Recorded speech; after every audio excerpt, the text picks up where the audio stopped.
పడిమెట్ల పైకెక్కి గుడికేగు భక్తులకు ఎదురొచ్చే బంగారు స్వామి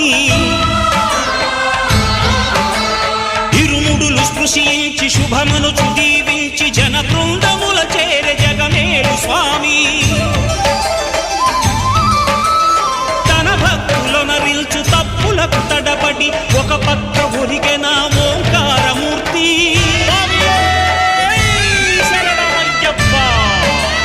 స్వాములందరూ తనకు సాయము కాగా ధీమంతుడై లేచే ఆ కన్య స్వామి